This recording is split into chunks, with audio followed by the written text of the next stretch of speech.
My stepmother is a bit cuckoo, and I'm here to get some advice. To start with, a few years ago, my mother passed away in a tragic accident. It was sudden and heartbreaking. At the time, I was in my final year of college, just trying to balance my classes and exams, when I suddenly lost one of the most important people in my life. After Mom passed, I found out that she had left her house to me in her will. There was a reason for that. And first of all, this wasn't just any house. It was the house that had been in her family for generations. It originally belonged to my mom's great grandmother, and over the years, it had been passed down to only the females of the family, mother to daughter. So when my mom left it to me, it felt like she was continuing that tradition, like she wanted to make sure I stayed connected to our family's history. My dad was well aware of this tradition, yet when he found out that Mom had actually left the house to me instead of him, he didn't take it well. I could tell he was hurt and maybe even a little upset that she didn't break her family traditions for him. Still, there wasn't really anything he could do. Mom had made her choice, and it was final. After everything happened, I felt really bad for my dad. Even though he and I have never been particularly close, I still told him that he could keep staying at the house if he wanted to. It just felt like the right thing to do. He had lived there with Mom for a long time, and I wasn't even living there myself at the time since I was still staying in my college dorm for my studies. I figured he would only be there for a few months to maybe sort things out and then eventually find a new place to live. I didn't want to rush him while he was still grieving my mom. But things didn't quite turn out the way I expected. Not long after my mom's death, he met someone new, Angela, who would later go on to become my stepmother. I'll be honest, him meeting her caught me off guard. It seemed really soon, and part of me couldn't help but feel a little uncomfortable with how quickly things were moving between them. My mom had only passed recently, and suddenly there was someone new in the picture. Even though I had my doubts and questions, I didn't bring them up to my dad. I didn't want to interfere or come across as judgmental. I figured it was his life and maybe he was just trying to find comfort and move forward in his own way. So I kept those thoughts to myself, even if they lingered in the back of my mind. After I finished college, I landed a remote job, which was a huge relief. And it meant I could finally move back home. And that's when I actually met Angela in person for the first time. Until then, she had just been a name I heard now and then from my dad, but now she started coming over more often. She dropped by to spend time with him, and occasionally she'd make an effort to talk to me too. My first impression of Angela was that she was very strange. There's no other way to put it. Angela is really into all that witchcraft and ghost stuff. And yes, I know how that sounds. It surprised me too. She generally believes in the paranormal, says she grew up in a haunted house as a kid and that those experiences shaped her whole view of the world. Over the years, she's shared countless stories with me, tales about ghosts she's seen, demonic presences she's felt, and even encounters with what she calls poltergeists. To be honest, I've never bought into any of it. I'm a pretty grounded person. That kind of stuff just doesn't add up for me. But I've always tried to be polite and respectful about her beliefs, even if I couldn't relate to them. Everyone has their thing, right? But there's one thing I can't overlook about Angela, and that is her obsession with my late mother. That's where I draw the line. At first I thought maybe it's just her way of trying to understand the past or the bond that my dad and I had with Mom, but over time it started to feel like something much deeper and weirder. She would ask me all kinds of questions about my mom. What were my mom's favorite corners in the house? Where did she spend most of her time? Did she have any special routines around the house? At first, I thought maybe she was just trying to be respectful or learn more about someone important to my dad. But then it started to get strange. Angela would quietly wander from room to room and say things like, "I really wish I could feel your mother's spirit here." She'd close her eyes and just stand still for a while, like she was waiting for something or someone. It made me uncomfortable, honestly. I tried to talk to my dad about it, thinking he'd see how bizarre it was too, but he just laughed it off and he called it quirky and said it was cute how she was so in tune with her spiritual energy. I didn't find it cute. I found it unsettling. But at that point, I just hoped it was maybe a phase or something she'd eventually move on from. Every time Angela came over for a meal, whether it was lunch or dinner at our place, she would always, without fail, set an extra plate at the table. This was not for a guest or for a friend. This was apparently for my late mother. Angela would set up this place and tell us that it would be rude of us to eat our food without offering it to my mother. First time she did it, it honestly made me feel very, very uncomfortable. I mean, what kind of person comes into your house and sets a plate aside for your dead family member without your permission? At the time, I was still processing the grief of losing my mom, still trying to navigate what life looked like without her. And here was this woman I barely knew treating my mother like a ghost guest at dinner. Meanwhile, my dad never had any issues with her behavior whatsoever. He always thought it was Angela's way of being respectful, like she was trying to include my mom in spirit. Then there was the time when one day I finally gathered the strength to go through my mom's old closet and sort out her things. It wasn't easy. I was trying to decide what to keep, what to donate. And that's when Angela, of course, chimed in saying that she wanted to take away some of my mom's clothes for remembrance. I refused.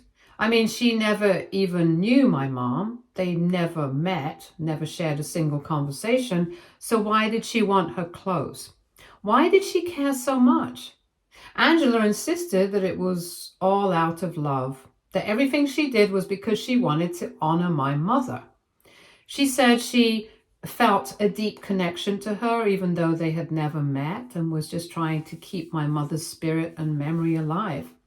And while I do believe that remembering and honoring someone we've lost is important, there was something about the way she did it that didn't sit right with me. Her actions almost felt performative. Despite my refusal, she did manage to take away some of my mom's clothes for herself. All of this was already huge red flags for me, and I just didn't want Angela in our lives anymore. Then one day, Dad sat me down and told me something I wasn't expecting. Turns out he had asked Angela to move in with him. He said he was serious about her, that their relationship had grown stronger over time, and that Angela had been wanting to live with him for a while now. He seemed excited about it, like he had already made up his mind and just needed me to be okay with it. I didn't take the news well. I tried to stay calm, but inside I was frustrated and honestly hurt. I asked him why he wanted to move in with someone like her, knowing that she was peculiar and not at all normal, but Dad insisted that if I gave Angela a chance, I would eventually come to love her just like he did. I had no interest in that whatsoever, so I asked him to move out, to find a place of their own and leave this house, Mom's house, so I could live here on my own. But Dad pushed back and he started to say, "Come on, you can't be serious. I can't just move out. I'm your father. We are family and we should stay together." He brought up how the house held so many memories for him too, that it wasn't just my mom's, but also his home for many years, and he couldn't just walk away from all that. He also argued that he didn't want to leave me alone at the house all on my own, that he felt it would be wrong to ditch me and go live separately, that I was still young and he needed to look after me. Although all his arguments sounded sweet on the surface, it also felt like an excuse. It wasn't really about not leaving me. It was about making things convenient for him, since he had a free place to stay. Dad then offered that he and Angela would split the grocery costs, cover their share of the bills, and help out with household chores. From his perspective, it was a practical arrangement. Everyone pitching in, no one shouldering everything alone, Out of a mix of guilt, pity, and maybe a little hope that things would somehow work out, I agreed to let my dad and Angela stay. I have to say that I have had to adjust a lot, but I've always kept my mouth shut for the sake of my dad's happiness. Eventually, they both got married. It was a quiet ceremony, and my dad seemed genuinely happy with Angela. Seeing him smile again after everything we'd been through made it harder for me to speak up about how I really felt about that woman. To be fair, they've kept their word. They do pay their share of the bills, buy groceries, help with cleaning, make an effort to pull their weight around the house. However, the only issue I have is Angela's continued obsession with my mom. And I don't use that word lightly. My stepmother has gone so far as to claim, after moving into our place and getting married to my dad, that she has been seeing a lady in white walking through the hallways at night. She tells me this with wide eyes and total conviction that she's certain it's my mother who's coming to visit her. After this, Angela then started wearing my mother's clothes around the house like it's totally normal. Remember the few pieces I had let her take when I was sorting through my mom's closet?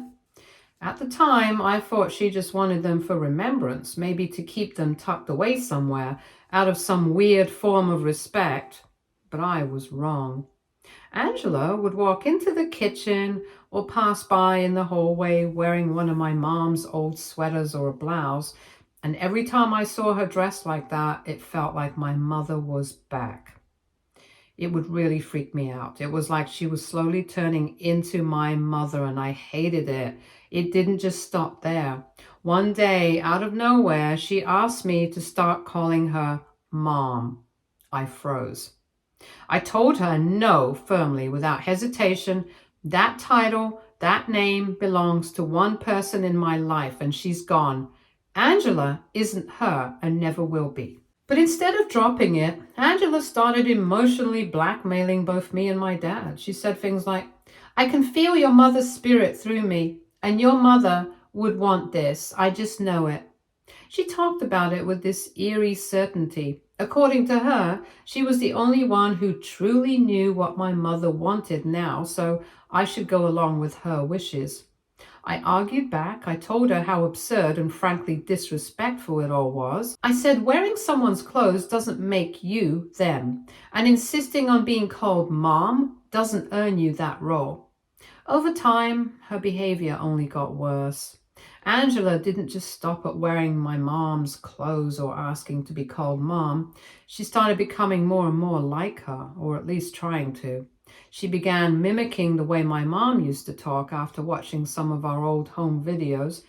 She flipped through our family photo albums, studying old pictures of my parents like they were blueprints, and then started styling her hair the way my mom used to. Same part, same loose curls, same exact clip my mom would have worn in her photos. Angela called it feeling the essence of my mom, like she was trying to summon her through imitation to communicate with her. She'd say things like, when I speak like your mother, I can feel her inside me. And it's not copying, it's just honoring her presence. But to me, it wasn't honoring anything. Every time she tried to speak like my mom or glance at me with that same expression my mom used to have, it's like I was being haunted. But not by a ghost, by someone pretending to be one. Everything finally came to a head just last weekend, which was my mother's death anniversary. It's a day I always try to keep sacred. I usually go to visit her grave alone and bring her favorite food and then just sit thinking about her for a while. It's the one time of year where I let myself stop everything and just be with my mom, even if she's no longer here. Initially, my dad used to come, but after he got married to Angela, he stopped coming. He said it was too hard for him to face Mom, so I didn't press him. But this year, he told me he wanted to go. I was surprised, but I appreciated it. I thought maybe it would just be the two of us, father and daughter, quietly remembering the woman we both lost. I thought maybe we'd share a moment, something real and healing, just the two of us. But of course, Angela couldn't let us have even one day to ourselves in peace. She insisted on coming too.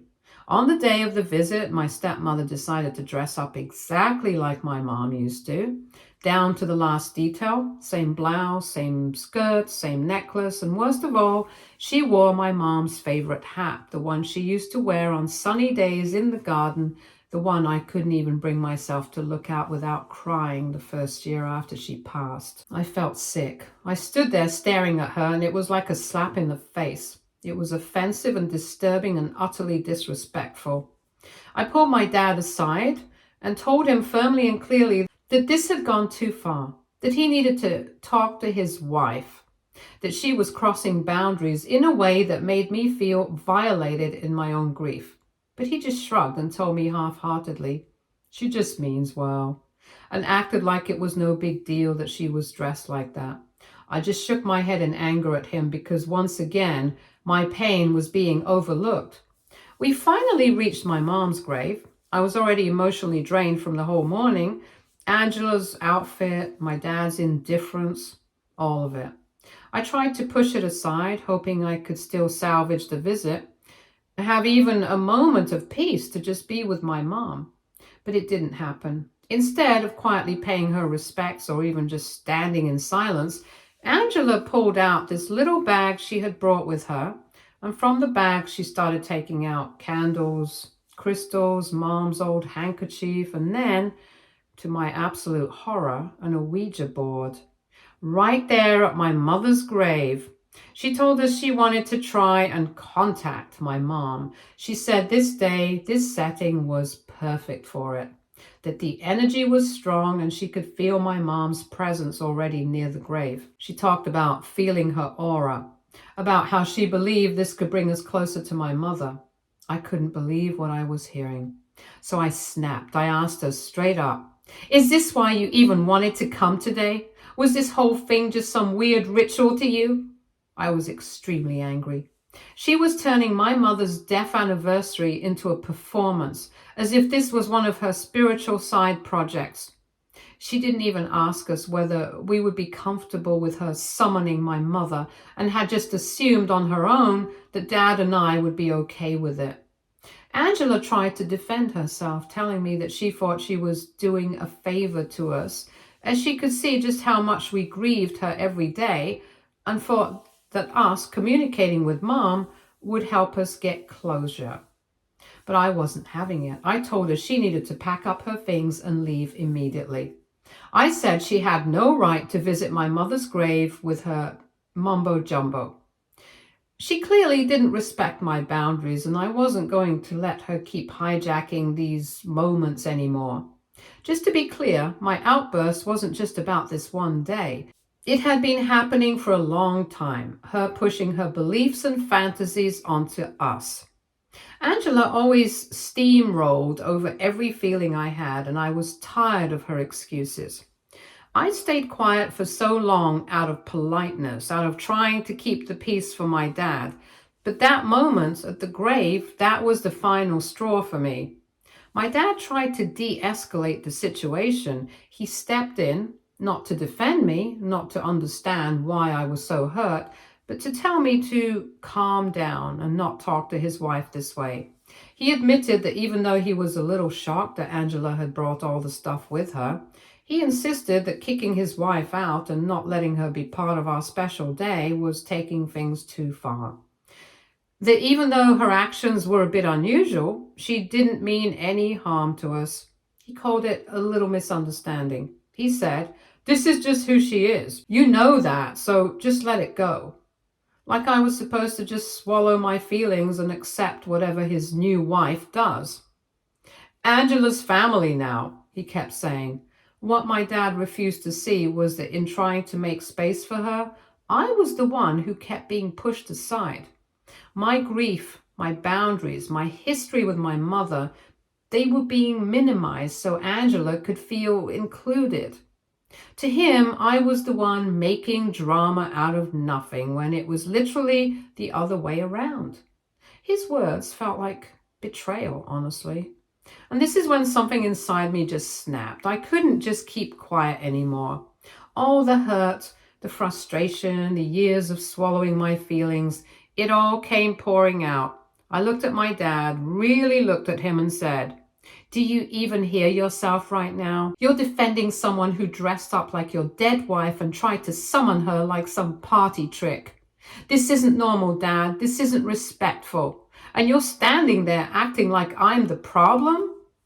I didn't care about being calm anymore. I was shaking, my voice was cracking, but I didn't hold back. Angela is not family to me. She never was. Family doesn't hijack someone else's grief. Family doesn't obsess over someone they never even knew and then claim to speak for them. Family doesn't turn a grave visit into some weird seance. She's just plain weird, and you refuse to accept that. I continued to tell him how tired I was, tired of being the one who always had to adjust, always had to be understanding, always had to look the other way while Angela got her own way. I told him I felt like a stranger in my own home, like I was constantly walking on eggshells so his new wife could feel comfortable, pretending to be someone she wasn't. And then I said it. You've chosen her over me every single time. And today just proved it again. His expression shifted. He went from shocked to angry in seconds. I think my words hit deeper than he expected. Or maybe he just didn't like hearing the truth said out loud. And without another word, he turned to Angela, who was clutching her bag of spiritual tools, and said, "Let's just go." He and my stepmother walked off towards the car and left me out in the cold, standing near the grave. He didn't look back. He didn't ask if I was okay or if I needed a ride. He just got in, started the engine, and drove away with her like nothing had happened. Later, I had to find my own way home. Ever since that day, I've refused to speak to either of them. I'm beyond furious at them, and I can't believe that I couldn't even properly mourn my mother on her death anniversary. I didn't get to sit by her grave and tell her how much I missed her. I didn't get my moment of peace or closure. All I got was more drama and the memory of my stepmother playing dress up at the cemetery like it was some ghost hunting expedition. And my dad just let it happen again. To make things worse, he thinks I should apologize to her. According to him, she was really hurt by what I said, that I embarrassed her, that I was cruel. But no one seems to care how I felt being blindsided at my mother's grave, being talked down to and then abandoned in the cold. She dressed up like my mom, dragged out a Ouija board and made the entire moment about herself, and somehow I'm supposed to say sorry? For once, I'm standing my ground. I've bent over backwards for both of them. I've tolerated Angela's ghost stories, her strange behavior, her obsession with my mom's things. I've bit my tongue for years out of politeness and peacekeeping, but this is too much. So, AITA here? Update 1. Hey everyone. I just wanted to say thank you for the overwhelming support, kind messages, and validation. Honestly, I didn't expect so many people to read my post, let alone understand how messed up the whole situation was. I've been feeling so alone in all of this, but all of your responses have reminded me that I'm not crazy or overreacting here. A few people had questions in the comments and DMs, so I wanted to answer some of them here. See, Angela can be curious about my mom, sure. I get it. But she doesn't know her, and that fascination has gone far beyond innocent curiosity. It's crossed into obsession now. It feels invasive, unsettling, and flat out disrespectful. She's not just interested in my mom's memory, she's trying to embody her, replace her, channel her or something. At this point, it's just delusion, plain and simple. My dad wasn't always dismissive like this towards me. When Mom was alive, he was an okay dad, and once she passed, he seemed broken. We were both grieving in our own way, and for a while, we tried to support each other. But after Angela came into the picture, he has gradually transformed into someone very different. Before, he used to be more grounded, more emotionally aware, but now he brushes everything off if it makes Angela uncomfortable. It's like her feelings matter more than anyone else's. Seeing multiple comments, I guess I can finally admit that even I think my dad is enabling Angela's behavior, calling it cute and quirky instead of shutting it down. It feels like he likes that Angela dresses up and talks like her. At this point, I wouldn't be shocked if part of why he fell for Angela was because she tried to imitate my mom. It's quite messed up, if this is truly the case. I'm honestly not qualified to say if Angela is mentally ill, but the way she pushes it on everyone else and oversteps, that's manipulative. Whether she realizes it or not, she's made everything about her. And my dad enables it. He doesn't like conflict and he hates dealing with emotions that make things messy. So he avoids standing up to Angela. Even when she clearly crosses a line, he thinks it's harmless. He doesn't see how damaging it is for me. Update 2. I wanted to share a bit more background about how my dad met my stepmother because I have been receiving a lot of questions about that. My dad actually met Angela at a grief counseling group after my mom passed away. Angela had lost her parents at the time, so yeah, in that sense, she and my dad bonded over loss. I guess that shared grief turned into something more between them, which is okay, fine. I understand that grief makes people form intense connections sometimes, so I'm not mad that they met that way. What does bother me and still deeply unsettles me is that I genuinely believe now that part of the reason Angela wanted to date my dad and move into our home and eventually marry my dad was to feel closer to my late mother. I know that sounds strange, but based on everything she's said and done, I honestly believe that she is obsessed with the paranormal stuff. She said to herself she constantly talks about feeling my mom's essence in the house.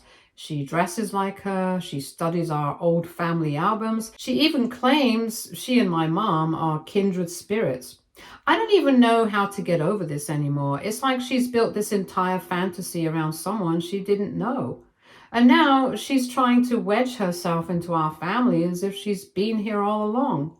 Anyways, currently I'm still not speaking to my dad and Angela. I've told them that I need space from them. I've started journaling, talking to a therapist online, as some of you have suggested, looking for lawyers to help kick them out. It's hard and it sucks, but I don't want to keep sacrificing my mental health just to keep the peace in a house that doesn't feel like mine anymore. Update 3. After weeks of sitting with everything, Angela's behavior, my dad's constant enabling, and how emotionally drained I've been, I finally made a decision this weekend. I served my dad with an official 30-day notice to vacate my house.